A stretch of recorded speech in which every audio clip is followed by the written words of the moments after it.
ओम श्री हनुमते नमः।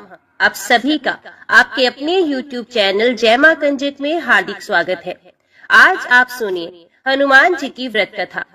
व्यास जी ने कहा, एक बार नैमिषारण्य तीर्थ में 80,000 मुनि एकत्रित होकर पुराणों के ज्ञाता श्री सूत जी से पूछने लगे, हे महामुनि, आपने हमें अनेक पुराणों की कथाएं सुनाई हैं। अब कृपा करके हमें ऐसा व्रत और कथा बताएं जिसके करने से संतान की प्राप्ति हो तथा मनुष्यों को रोग शोक अग्नि सर्व दुख आदि का भय दूर हो जाए, क्योंकि कलयुग में सभी जीवों की आयु बहुत कम है।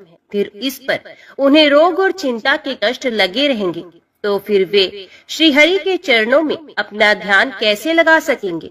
श्री सूत जी बोले, हे मुनियों, आपने लोक कल्याण के लिए बहुत ही उत्तम बात पूछी है। एक बार युधिष्ठिर ने भगवान श्री कृष्ण से लोक कल्याण के लिए यही प्रश्न किया था। भगवान श्री कृष्ण और युधिष्ठिर का संवाद तुम्हारे सामने कहता हूँ, ध्यान देकर सुनो। एक समय पांडवों की सभा में श्री कृष्ण जी बैठे हुए थे। तब युधिष्ठिर ने भगवान श्री कृष्ण से प्रश्न किया, हे प्रभु नंद नंदन गोविंद, आपने मेरे लिए अनेकों कथाएं सुनाई हैं। आज आप कृपा करके ऐसा व्रत या कथा सुनाएं जिसके करने से मनुष्य को रोग चिंता का भय समाप्त हो जाए और उसको पुत्र की प्राप्ति हो। हे प्रभु, बिना पुत्र के जीवन व्यर्थ है। पुत्र के बिना मनुष्य नरकगामी होता है। पुत्र के बिना मनुष्य पितृ ऋण से छुटकारा नहीं पा सकता और ना ही उसका पुण्यज्ञ नामक नरक से उद्धार हो सकता है। अतः पुत्रदायक व्रत बतलाए। श्री कृष्ण भगवान बोले, हे राजन, मैं एक प्राचीन इतिहास सुनाता हूँ, आप ध्यान पूर्वक सुने। कुंडलपुर नामक एक नगर था। उसमें नंदा नामक एक ब्राह्मण रहता था। भगवान की कृपा से उसके पास सब कुछ था, फिर भी वे बहुत दुखी था।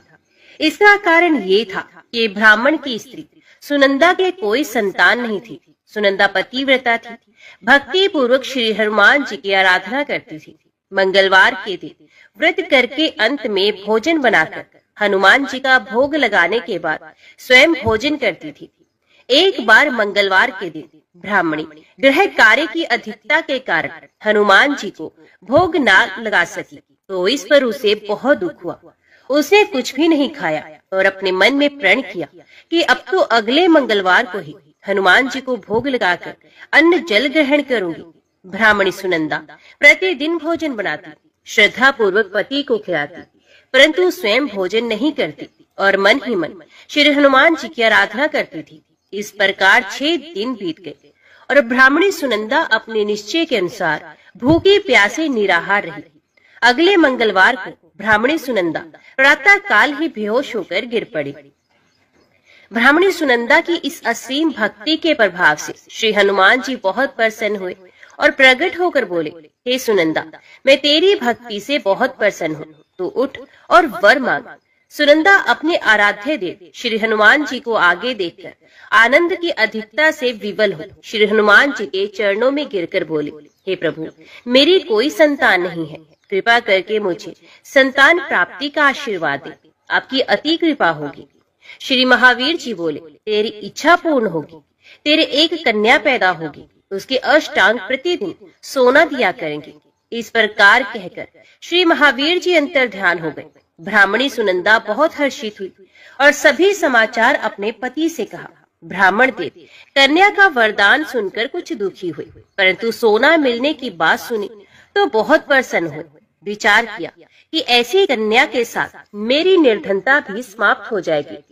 श्री हनुमान जी की कृपा से वे ब्राह्मणी गर्भवती हुई और 10वें महीने में उसे बहुत ही सुंदर पुत्री प्राप्त हुई। ये बच्ची अपने पिता के घर में ठीक उसी तरह से बढ़ने लगी जिस प्रकार शुक्ल पक्ष का चंद्रमा बढ़ता है। 10वें दिन ब्राह्मण ने उस बालिका का नामकरण संस्कार कराया। उसके कुल पुरोहित ने उस बालिका का नाम रत्नावली रखा, क्योंकि ये कन्या सोना प्रदान किया करती थी। इस कन्या ने पूर्व जन्म में बड़े ही विधान से मंगलदेव का व्रत किया था। रत्नावली का अष्टांग बहुत सा सोना देता था।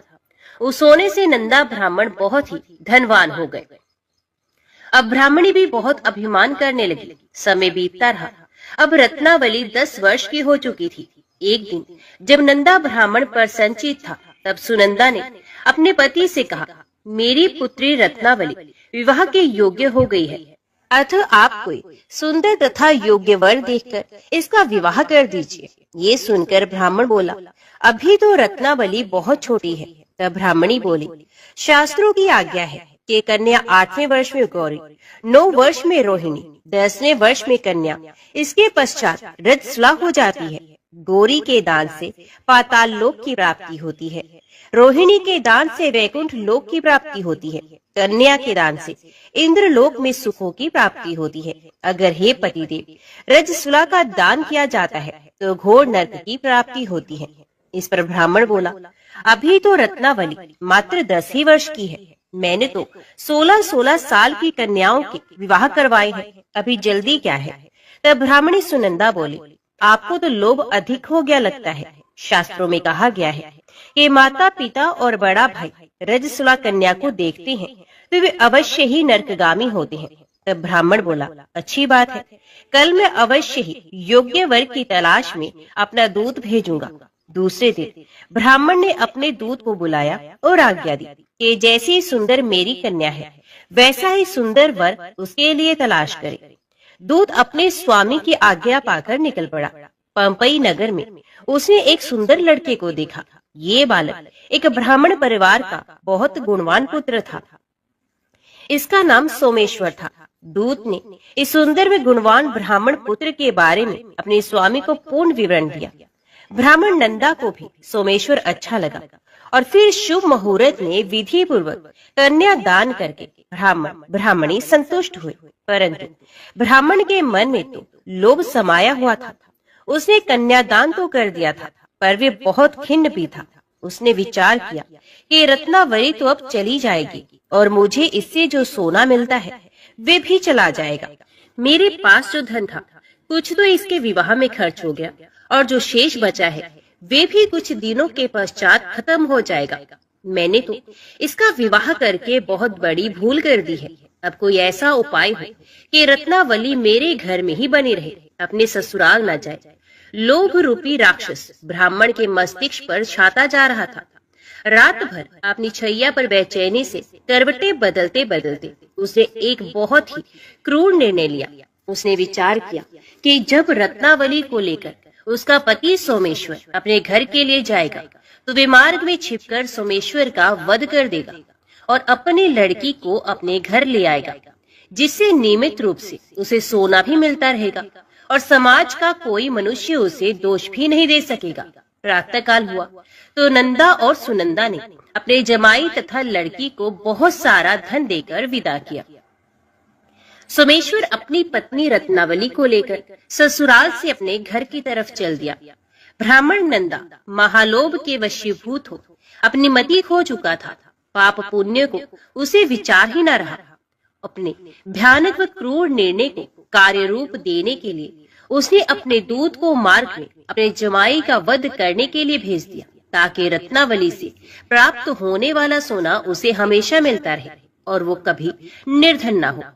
ब्राह्मण के दूत ने अपने स्वामी की आज्ञा का पालन करते हुए उसके जमाई सोमेश्वर का मार्ग में ही वध कर दिया।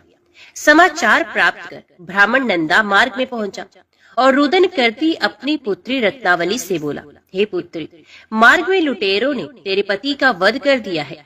भगवान की इच्छा के आगे किसी का कोई वश नहीं चलता। अब तू घर चल, वहां पर ही रहकर शेष जीवन व्यतीत करना। जो भाग्य में लिखा है वही होगा। अपने पति की अकाल मृत्यु से रत्नावली बहुत दुखी हुई। करुण क्रंदन व रुदन करते हुए अपने पिता से बोली, हे पिताजी, इस संसार में जिस स्त्री का पति नहीं है उसका जीना व्यर्थ है। मैं अपने पति के साथ ही अपने शरीर को जला दूंगी और सती होकर अपने इस जन्म को माता पिता के नाम को तथा सास ससुर के यश को सार्थक करूंगी। ब्राह्मण नंदा अपनी पुत्री रत्नावली के वचनों को सुनकर बहुत दुखी हुआ। विचार करने लगा, मैंने व्यर्थ ही जमाई का वध किया और पाप अपने सर ले लिया। रत्नावली तो उसके पीछे अपने प्राण तक देने को तैयार है। मेरा तो दोनों तरफ से मरण हो गया। धन तो अब मिलेगा नहीं। जमाई वध के पाप के फलस्वरूप यम यातना भी भुगतनी पड़ेगी। ये सोचकर वे बहुत खिन्न हुआ। सोमेश्वर की चिता बनाई। रत्नावली सती होने की इच्छा से अपने पति का सर अपनी गोद में रखकर चिता में बैठ गई। जैसे ही सोमेश्वर की चिता को अग्नि लगाई गई, वैसे ही प्रसन्न हो मंगल देव वहां प्रकट हुए और बोले, हे रत्नावली, मैं तेरी पति भक्ति से बहुत प्रसन्न हूँ, तू वर मांग। रत्नावली ने अपने पति का जीवन दान मांगा। तब मंगल देव बोले, रत्नावली, तेरा पति अजर अमर है, ये महाविद्वान भी होगा, और इसके अतिरिक्त तेरी जो इच्छा हो वो वर मांग। तब रत्नावली बोली, हे ग्रहों के स्वामी, यदि आप मुझ पर प्रसन्न हैं तो मुझे ये वरदान दीजिए कि जो भी मनुष्य मंगलवार के दिन प्रातः काल लाल पुष्प लाल चंदन से पूजा करके आपका स्मरण करे, उसको रोग व्याधि ना हो, स्वजनों का कभी वियोग ना हो, सर्प अग्नि तथा शत्रुओं का भय ना रहे। जो स्त्री मंगलवार का व्रत करे वे कभी विधवा ना हो। मंगलदेव तथास्तु कहकर अंतर्ध्यान हो गए। सोमेश्वर मंगलदेव की कृपा से जीवित हो गया।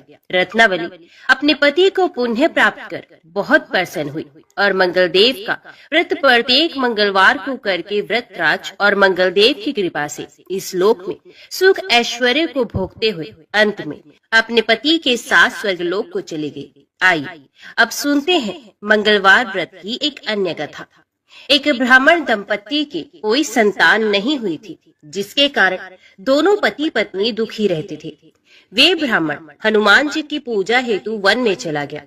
वे पूजा के साथ महावीर जी से एक पुत्र की कामना प्रकट किया करता था। घर पर उसकी पत्नी मंगलवार व्रत पुत्र की प्राप्ति के लिए किया करती थी। मंगल के दिन व्रत के अंत में भोजन बनाकर हनुमान जी को भोग लगाने के बाद स्वयं भोजन ग्रहण करती थी। एक बार कोई व्रत आ गया जिसके कारण ब्राह्मणी भोजन ना बना सकी, तब हनुमान जी का भोग भी नहीं लगाया गया। वे अपने मन में ऐसा प्रण करके सो गई कि अगले मंगलवार को हनुमान जी को भोग लगाकर ही अन्न ग्रहण करूंगी। वे भूखी प्यासी 6 दिन तक पड़ी रही। मंगलवार के दिन जो से मूर्छा आ गई, तब हनुमान जी ने उसकी लगन और निष्ठा को देखकर अति प्रसन्न हुए और उन्होंने उसे दर्शन दिए और कहा, मैं तुमसे अति प्रसन्न हूँ। मैं तुझको एक सुंदर बालक देता हूँ जो तेरी बहुत सेवा किया करेगा। हनुमान जी मंगलवार को बाल रूप में उसको दर्शन देकर अंतर ध्यान हो गए। सुंदर बालक पाकर ब्राह्मणी अति प्रसन्न हुई। ब्राह्मणी ने बालक का नाम भी मंगल रखा। कुछ समय पश्चात ब्राह्मण वन से लौट कर आया।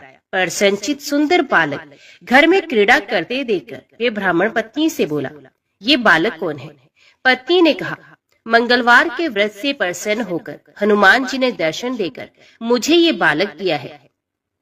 पत्नी की बात छल से भरी जानकर उसने सोचा, ये उल्टा व्यभिचारिणी अपनी कुलुचता छुपाने के लिए बात बना रही है। एक दिन उसका पति कुएं पर पानी भरने चला तो पत्नी ने कहा कि मंगल को भी साथ ले जाओ।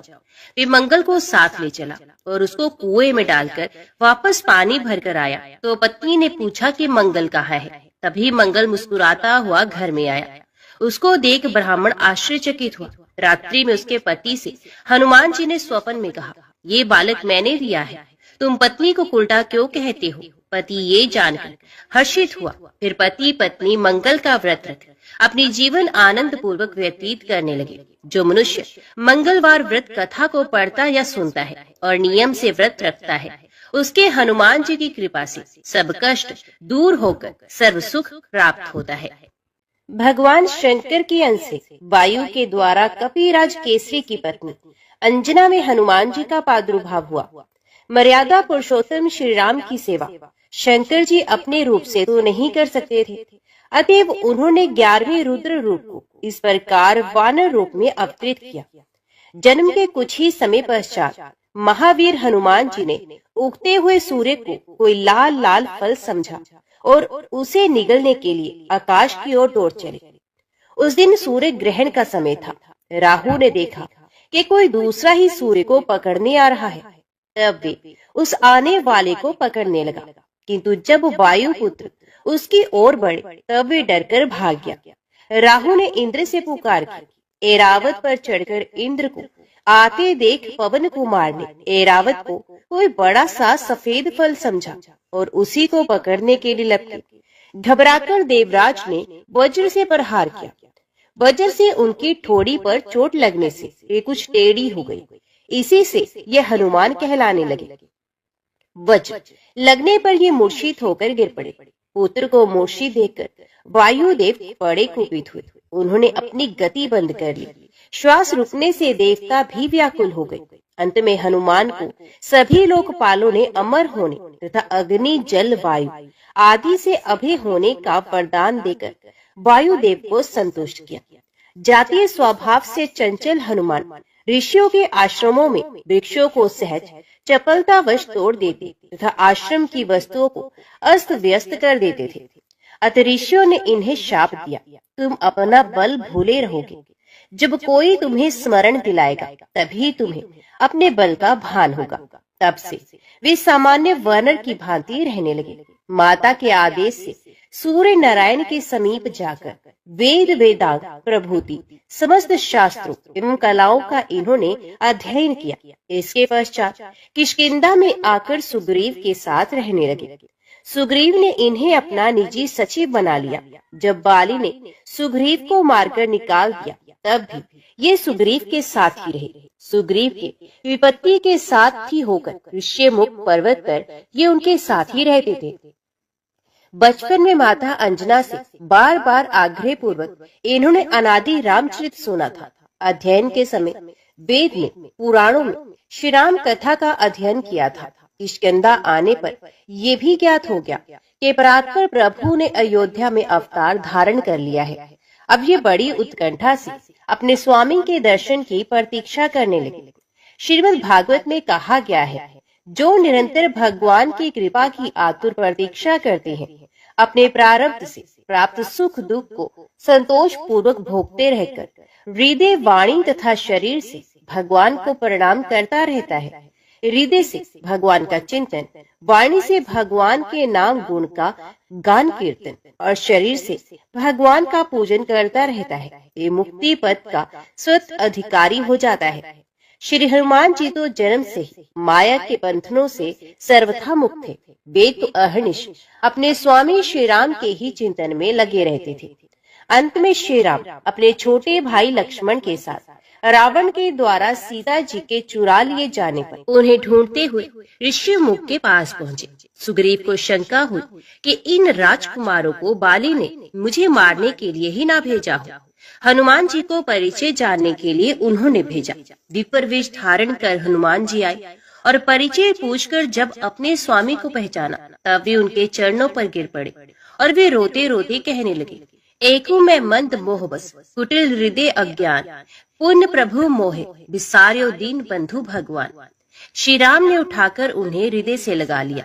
तभी से हनुमान जी श्री अवधेश कुमार के चरणों के समीप ही रहे। हनुमान जी की प्रार्थना से भगवान ने सुग्रीव से मित्रता की और बाली को मारकर सुग्रीव को किष्किंधा का राज्य दिया। राज्य भोग में सुग्रीव को परमत देखकर हनुमान जी ने ही उन्हें सीतान्वेषण के लिए सावधान किया। ये पवन कुमार ही वानरों को एकत्रित कर लाए। श्री राम जी ने उनको ही अपनी मुद्रिका दी। 100 योजन समुद्र लांघने का प्रश्न आने पर जब जामवंत जी ने हनुमान जी को उनके बल का स्मरण दिलाकर कहा कि आपका तो अवतार ही राम कार्य संपन्न करने के लिए हुआ है, तब अपनी शक्ति का बोध कर केसरी नंदन उठकर खड़े हुए। देवताओं के द्वारा भेजी हुई नाग माता सुरसा को संतुष्ट करके समुद्र में छिपी राक्षसी सिंहिका को मारकर हनुमान जी लंका पहुँचे। द्वार रक्षिका लंकनी को एक घूंसे में सीधा करके छोटा रूप धारण कर ये लंका में रात्रि के समय प्रविष्ट हुए।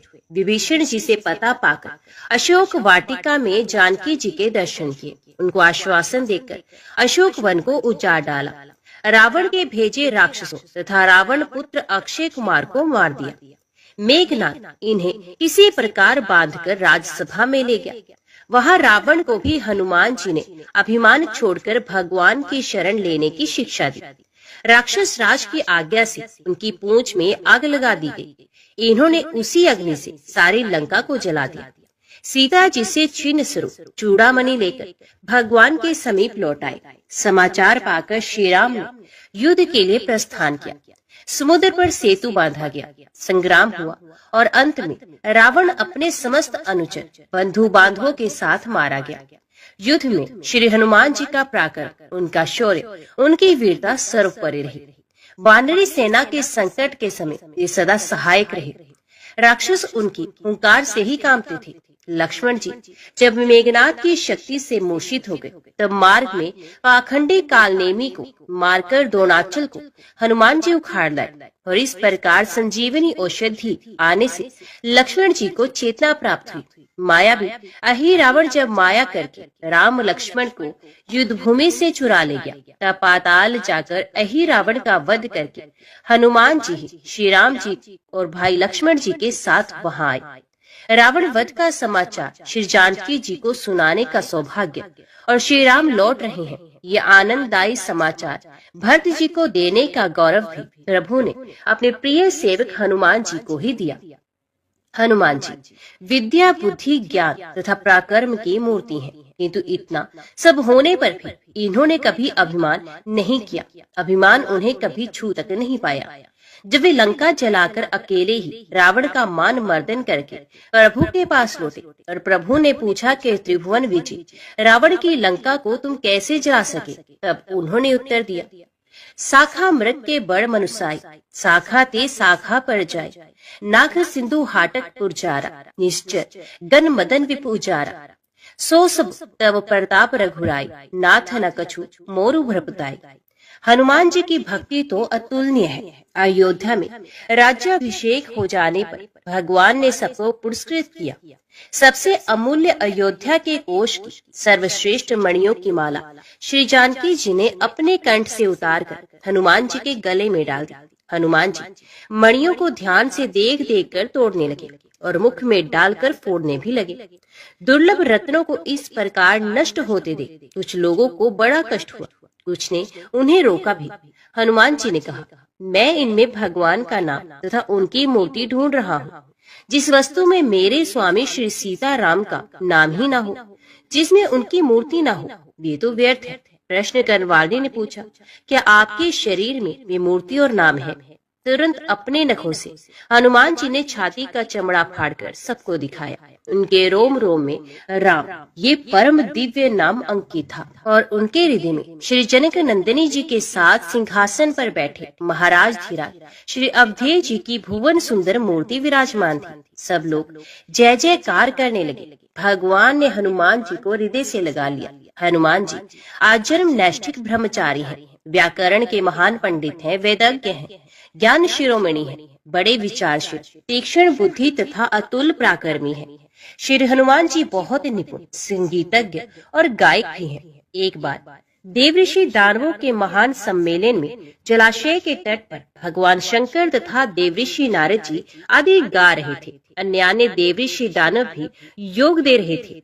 इतने में ही हनुमान जी ने मधुर स्वर से ऐसा सुंदर गान आरंभ किया कि जिसे सुनकर उन सबके मुख मलिन हो गए, जो बड़े उत्साह से गा बजा रहे थे, और सभी अपना अपना गान छोड़कर मोहित हो गए और चुप होकर सब सुनने लगे। उस समय केवल हनुमान जी ही गा रहे थे। जब तक पृथ्वी पर श्री राम की कथा रहेगी, तब तक पृथ्वी पर रहने का वरदान उन्होंने स्वयं प्रभु से मांग लिया। श्री राम जी के अश्वमेध यज्ञ में अश्व की रक्षा करते समय जब अनेक महासंग्राम हुए, तब उनमें हनुमान जी का पराक्रम ही सर्वत्र विजयी हुआ। महाभारत में भी केसरी कुमार का चरित्र है। वे अर्जुन के रथ की ध्वजा पर बैठे रहते थे। उनके बैठे रहने से अर्जुन के रथ को कोई पीछे नहीं हटा सकता था। कई अवसरों पर उन्होंने अर्जुन की रक्षा भी की। एक बार भीम, अर्जुन और गरुड़ जी को अपने अभिमान से भी बचाया था। कहते हैं कि हनुमान जी ने अपने वज्रनख से पर्वत की शिलाओं पर एक रामचरित काव्य लिखा था। उसे देखकर महर्षि वाल्मीकि को दुख हुआ कि यदि वह काव्य लोक में प्रचलित हुआ तो मेरे आदि काव्य का समादर नहीं होगा। ऋषि को संतुष्ट करने के लिए हनुमान जी ने वे शिलाएं समुद्र में डाल दी। सच्चे भक्त में यश मान बढ़ाई की इच्छा का लेश भी नहीं होता। वे तो अपने प्रभु का पावन यशी लोक में गाता है। श्री राम कथा श्रवण, राम नाम कीर्तन के हनुमान जी अनन्य प्रेमी हैं। जहाँ भी राम नाम का कीर्तन या राम कथा होती है, वहाँ वे गुप्त रूप से आरंभ में ही पहुँच जाते हैं। दोनों हाथ जोड़कर सर से लगाए सबसे अंत तक वहाँ पर ही खड़े रहते हैं। प्रेम के कारण उनके नेत्रों से बराबर आंसू झरते रहते हैं। उन अनन्य तथा अतुलनीय श्री राम भक्त के पावन पद कमलों में अनंत नमस्कार। व्यास जी कहते हैं, जो लोग राम राम राम इस मंत्र का उच्चारण करते हैं, खाते पीते सोते चलते और बैठते समय, सुख में या दुख में राम मंत्र का जप करते हैं, उन्हें दुख दुर्भाग्य आदि व्याधि का भय नहीं रहता। उनकी आयु संपत्ति और बल प्रतिदिन बढ़ते रहते हैं। राम का नाम लेने से मनुष्य भयंकर पाप से छूट जाता है, वे नरक में नहीं पड़ता और अक्षय गति को प्राप्त होता है। लंकापति रावण के वध के बाद जब अयोध्यापति प्रभु श्री राम की कीर्ति दूर दूर तक फैल रही थी और वे मर्यादा पुरुषोत्तम कहलाने लगे थे, तब एक दिन महादेव शिव की इच्छा भी मर्यादा पुरुषोत्तम श्री राम से मिलने की हुई। पार्वती जी को संग लेकर महादेव जी कैलाश पर्वत से उतरकर अयोध्या नगरी के रास्ते पर चल पड़े। भगवान शिव और माता पार्वती को आया देखकर राम जी बहुत खुश हुए और माता जानकी ने उनका उचित आदर सत्कार किया और स्वयं भोजन बनाने के लिए रसोई में चले गए। इसी बीच भगवान शिव ने श्री राम जी से पूछा, आपके सेवक हनुमान जी दिखाई नहीं दे रहे हैं? तब श्री राम बोले, वे बगीचे में हैं। शिव जी ने श्री राम जी से बगीचे में जाने की अनुमति मांगी और पार्वती जी का हाथ थामकर बगीचे में आ गए। बगीचे की खूबसूरती देखकर उनका मन मोहित हो गया। आम के एक घने वृक्ष के नीचे हनुमान जी दीन दुनिया से बेखबर गहरी नींद में सोए हुए थे और एक ले में खराटों से राम नाम की ध्वनि उठ रही थी। चकित होकर शिवजी और माता पार्वती एक दूसरे की ओर देखने लगे। माता पार्वती मुस्कुरा उठी और वृक्ष की डालियों की ओर इशारा किया। राम नाम सुनकर पेड़ की डालियां भी झूमने लगी थी और इनके बीच से भी राम नाम उच्चारित हो रहा था। शिवजी इस राम नाम की धुन में मस्त मगन होकर खुद भी राम राम कहकर नाचने लगे। माता पार्वती जी ने भी अपने पति का अनुसरण किया और अपने कोमल पैर थिरकाने लगी। शिवजी और माता पार्वती जी के नृत्य से ऐसी झनकार उठी कि स्वर्ग लोक के देवता गण भी आकर्षित होकर बगीचे में आ गए और राम नाम की धुन में सभी मस्त हो गए। माता जानकी भोजन तैयार करके प्रतीक्षा कर रही थी, परंतु संध्या घिरने पर भी अतिथि नहीं पधारे। तब अपने देवर लक्ष्मण जी को बगीचे में भेजा। लक्ष्मण जी तो स्वयं को श्री राम का सेवक ही मानते थे, इसलिए बगीचे में आकर जब उन्होंने धरती पर स्वर्ग का नजारा देखा तो स्वयं भी राम नाम की धुन में झूम उठे। महल में माता जानकी जी परेशान हो रही थी।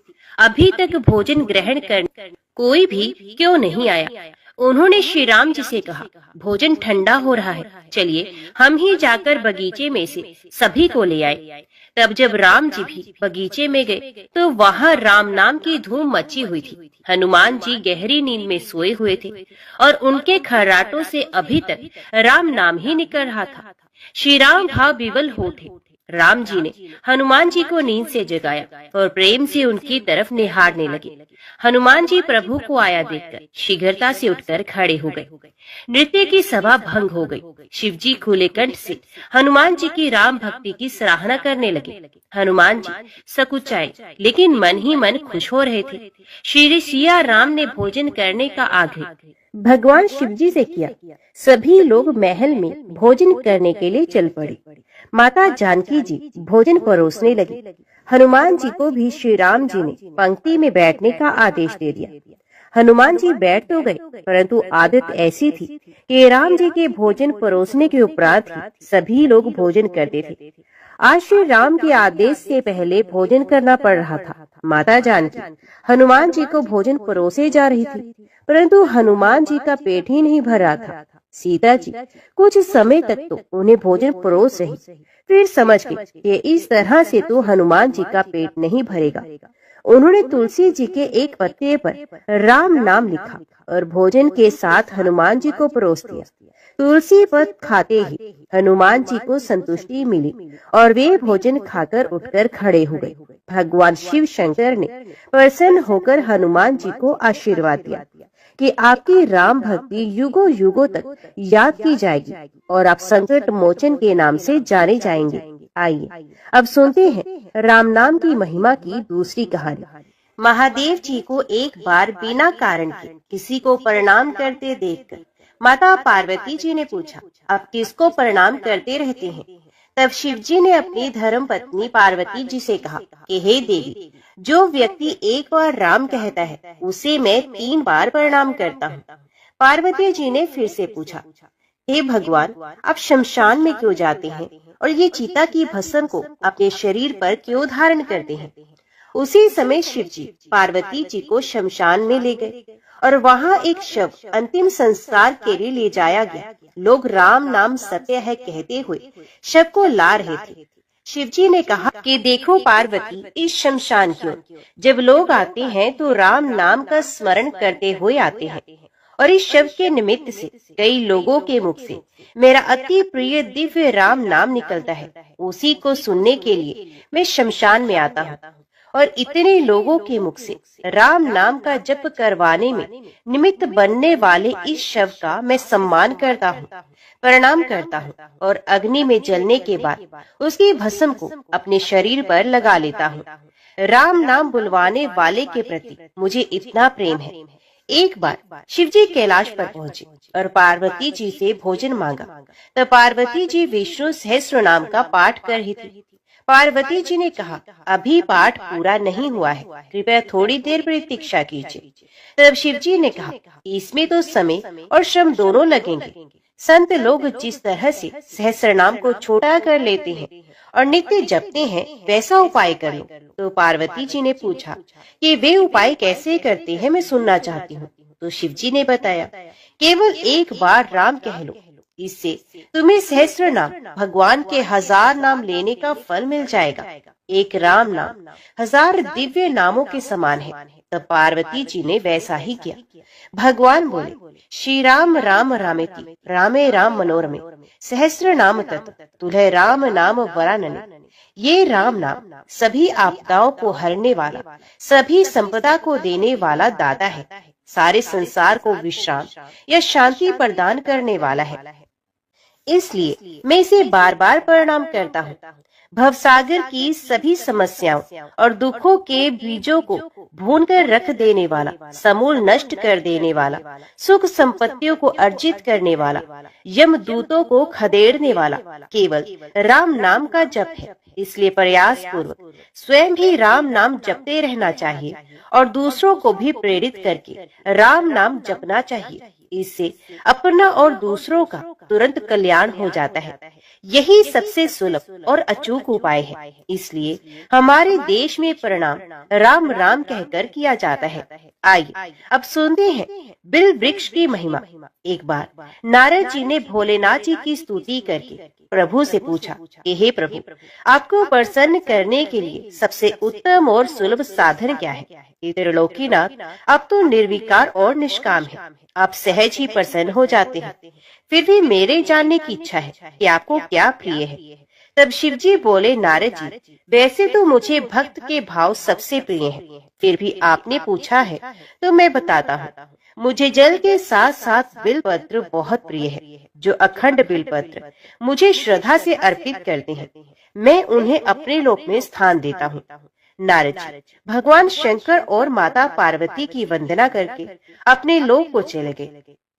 उनके जाने के पश्चात पार्वती जी ने शिव जी से पूछा कि हे प्रभु, मेरी ये जानने की बड़ी तीव्र इच्छा हो रही है कि आपको बिलपत्र इतने प्रिय क्यों है। कृपया करके मेरी जिज्ञासा को शांत कीजिए। तब शिव जी बोले, हे शिव, बिल के पत्ते मेरे जटा के समान है। उसका त्रियत्र यानी 3 पत्ते ऋग्वेद, यजुर्वेद और सामवेद हैं। शाखाएं समस्त शास्त्र का स्वरूप है। बिलपत्र को आप पृथ्वी का कल्प वृक्ष समझे, जो ब्रह्मा विष्णु और शिव स्वरूप है। हे पार्वती, स्वयं महालक्ष्मी जी ने शैल पर्वत पर बिल वृक्ष रूप में जन्म लिया। इस कारण भी बेल का वृक्ष मेरे लिए अति प्रिय है। महालक्ष्मी जी ने बिल का रूप धरा। ये सुनकर पार्वती जी कौतूहल में पड़ गई और पार्वती जी ने कौतूहल में उपजी जिज्ञासा को रोक न पाई। उन्होंने पूछा, देवी लक्ष्मी ने आखिर बिल वृक्ष का रूप क्यों लिया? आप ये कथा विस्तार से कहे। तब भोलेनाथ ने देवी पार्वती जी को कथा सुनाना आरंभ किया। हे देवी, सतयुग में ज्योति रूप में मेरे अंश का रामेश्वर लिंग था। ब्रह्मा आदि देवों ने उसका विधिवत पूजन अर्चन किया था। इसका परिणाम ये हुआ कि मेरे अनुग्रह से वाणी देवी सबकी प्रिय हो गई। वे भगवान विष्णु को सतत प्रिय हो गई। मेरे प्रभाव से भगवान केशव के मन में वाग देवी के लिए जितनी प्रीति उत्पन्न हुई, वे स्वयं लक्ष्मी जी को नहीं भाई। लक्ष्मी देवी का श्री हरि के प्रति मन में कुछ दुराव पैदा हो गया और वे चिंतित और रुष्ट होकर चुपचाप परम उत्तम श्री शैल पर्वत पर चले गए। वहाँ उन्होंने तप करने का निश्चय किया और उत्तम स्थान का चयन करने लगे। महालक्ष्मी ने उत्तम स्थान का निश्चय करके मेरे लिंग विग्रह की उग्र तपस्या प्रारंभ की। उनकी तपस्या कठोरतम होती जा रही थी। हे परमेश्वरी, कुछ समय के बाद महालक्ष्मी जी ने मेरे लिंग विग्रह से थोड़ा ऊर्ध्व में एक वृक्ष का रूप धारण कर लिया और अपने पत्तों और पुष्पों द्वारा निरंतर मेरा पूजन करने लगी।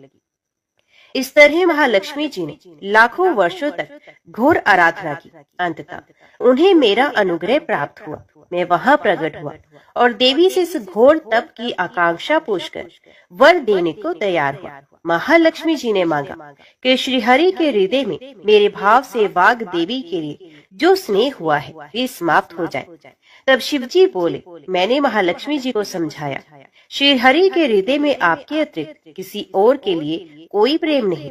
वाग्देवी के प्रति उनका प्रेम नहीं अपितु श्रद्धा है।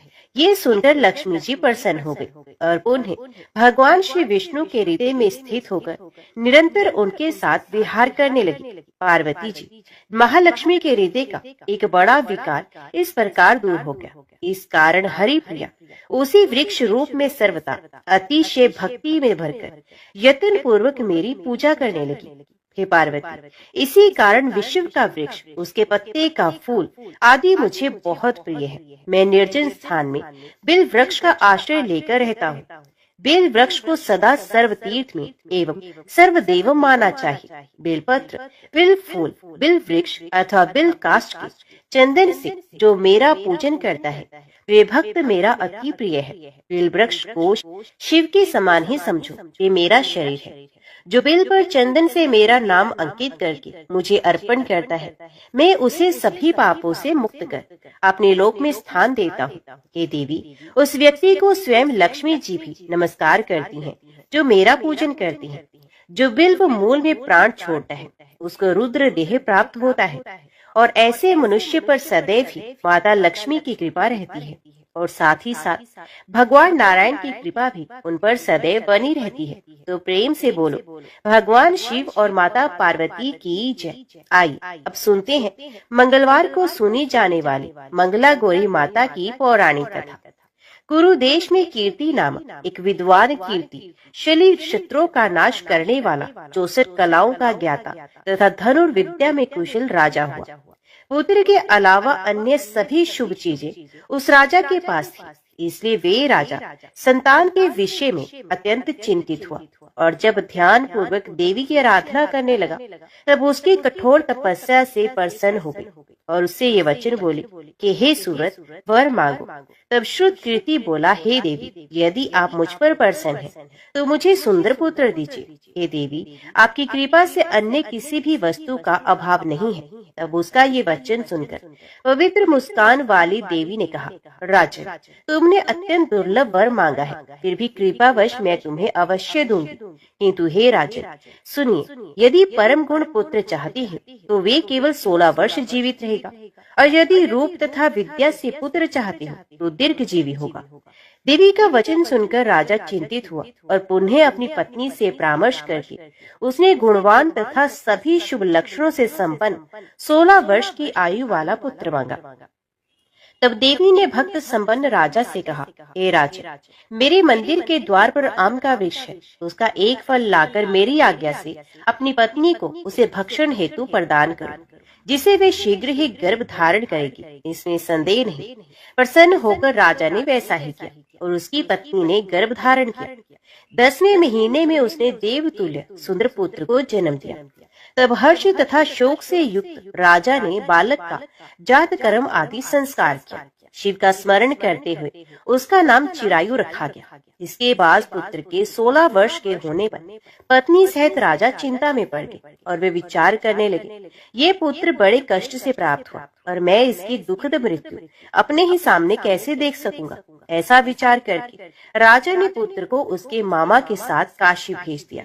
प्रस्थान के समय राजा की पत्नी ने अपने भाई से कहा कि आप मेरे पुत्र को काशी ले जाइए। मैंने भगवान मृत्युंजय से पूर्व में पुत्र के लिए प्रार्थना की थी और कहा था कि हे विश्वेश्वर, अब जगतपति की यात्रा के लिए मैं उस पुत्र को अवश्य भेजूंगी। अतः आप मेरे पुत्र को आज ही ले जाइए और सावधानी पूर्वक इसकी रक्षा कीजिएगा। अपनी बहन की बात सुनकर भांजे के साथ वे चल पड़ा। कई दिनों तक चलते चलते वे आनंद नामक नगर में पहुंचा। वहाँ सभी प्रकार की समृद्धियों वाला संपन्न वीरसेन नाम वाला राजा रहता था। उस राजा की एक सर्व लक्षण संपन्न युवावस्था प्राप्त मनोहर और रूप लावण्यमयी मंगला गौरी नामक कन्या थी। उत्तम सौंदर्य अभिवृद्धि को प्राप्त वे कन्या किसी समय सखियों के साथ नगर के उपवन में क्रीड़ा करने के लिए गई हुई थी। उसी समय वे चिरायु तथा उसका मामा वे दोनों भी वहां पहुंच गए और उन कन्याओं को देखने की लालसा से वहीं विश्राम करने लगे। इसी बीच विनोद पूर्वक क्रीड़ा करती हुई उन कन्याओं में से किसी एक ने कुपित होकर राजकुमारी को कुवचन कह दिया। तब उस अशुभ वचन को सुनकर राजकुमारी ने कहा कि तुम अनुचित बातें क्यों बोल रही हो? मेरे कुल में तो इस प्रकार की कोई नहीं। मंगला गौरी की कृपा से तथा उनके व्रत के प्रभाव से विवाह के समय जिसके सिर पर मेरे हाथ से अक्षत पड़ेंगे वे यदि अल्पायु वाला भी होगा तो चिरंजीवी हो जाएगा। इसके बाद वे सभी कन्याएं अपने अपने घर चली गई। उसी दिन राजकुमारी का विवाह था, बल्कि देश के दृढ़ धर्मा नामक राजा के सुकेतु नाम वाले पुत्र के साथ उसका विवाह निश्चित किया गया था। वे सुकेतु कुरूप तथा बहरा था। तब सुकेतु के साथ आए हुए उन लोगों ने विचार किया कि इस समय कोई दूसरा श्रेष्ठ वर ले जाना चाहिए और विवाह संपन्न हो जाने के बाद वहां सुकेतु पहुंच जाए। तो उन लोगों ने चिरायु के मामा के पास जाकर याचना की कि आप इस बालक को हमें दे दीजिए, जिससे हमारा कार्य सिद्ध हो जाए। इस पृथ्वी पर परोपकार के समान दूसरा कोई धर्म नहीं। तब उनकी बात सुनकर चिरायु का मामा मन ही मन बहुत प्रसन्न हुआ, क्योंकि इसने उपवन में पहले ही कन्या मंगला गौरी की बात सुनी थी। फिर भी उसने एक बार कहा कि आप लोग इसे किस लिए मांग रहे हैं? कार्य की सिद्धि हेतु वस्त्र अलंकार आदि मांगे जाते हैं, व्रतों को कभी कहीं नहीं मांगा जाता। तथापि आप लोगों का सम्मान करने के लिए मैं इसे दे रहा हूँ। इसके बाद चिरायु को वहाँ ले जाकर उन लोगों ने विवाह संपन्न कराया। सप्तपदी आदि के हो जाने पर रात्रि में शिव पार्वती की प्रतिमा के समक्ष उस चिरायु ने हर्ष युक्त होकर मंगला गौरी के साथ शयन किया। उसी दिन चिरायु के 16 वर्ष पूर्ण हो चुके थे और अर्धरात्रि में साक्षात काल सर्प रूप में वहाँ आ गया। इसी बीच संयोगवश राजकुमारी जाग गई। उसने उस महासर्प को वहाँ देखा और भय से व्याकुल होकर कांपने लगी। तभी उस कन्या ने धैर्य धारण किया, 16 उपचारों से सर्प की पूजा की और पीने के लिए दूध दिया। उसने दीनता भरी वाणी में उस सर्प की प्रार्थना की और स्तुति की। मंगला गौरी प्रार्थना करने लगी, मैं उत्तम व्रत करूंगी जिससे मेरे पति जीवित रहें। ये जिस तरह से चिरकाल तक जीवित रहे, अब वैसा कीजिए। इतने में सर्प वहाँ स्थित एक कमंडल में प्रवेश कर गया। उस मंगला गौरी ने अपनी कंचुकी से उस कमंडल का मुंह बांध दिया। इसी बीच उसका पति अंगड़ाई लेकर जाग गया और अपनी पत्नी से बोला कि हे प्रिय, मुझे भूख लगी है। तभी अपनी माता के पास जाकर खीर लड्डू आदि ले आई और उसके द्वारा दिए भोज्य पदार्थ को उसने प्रसन्न मन होकर खाया। भोजन के बाद हाथ धोते समय उसके हाथ से अंगूठी गिर पड़ी। तांबूल खाकर वे पुनः सो गया। उसके बाद मंगला गौरी कमंडल को फेंकने के लिए जाने लगी। विधि की कैसी गति है! उस कमंडल में से बाहर की ओर जगमग करती हुई हार कांति को देखकर वे आश्चर्यचकित हो गई। घट में स्थित उस हार को उसने अपने कंठ में धारण किया। इसके बाद कुछ रात शेष रहते ही चिरायु का मामा आकर उसे ले गया। इसके बाद वर पक्ष के लोग सुकेतु को वहां ले आए उसे देखकर मंगला गौरी ने कहा कि ये मेरा पति नहीं है। तब उन सभी ने उससे कहा कि हे शुभी, तुम ये क्या बोल रही हो?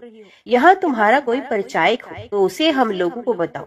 मंगला गौरी बोली, जिसने रात में 9 रत्नों से बनी अंगूठी दी है, उसकी अंगुली में इसे डालकर परिचायक निशानी देख ले। मेरे पति ने रात्रि में मुझे जो हार दिया था उसके रत्नों का समुदाय कैसा है, उस बात को ये बताए। ये तो कोई अन्य ही है।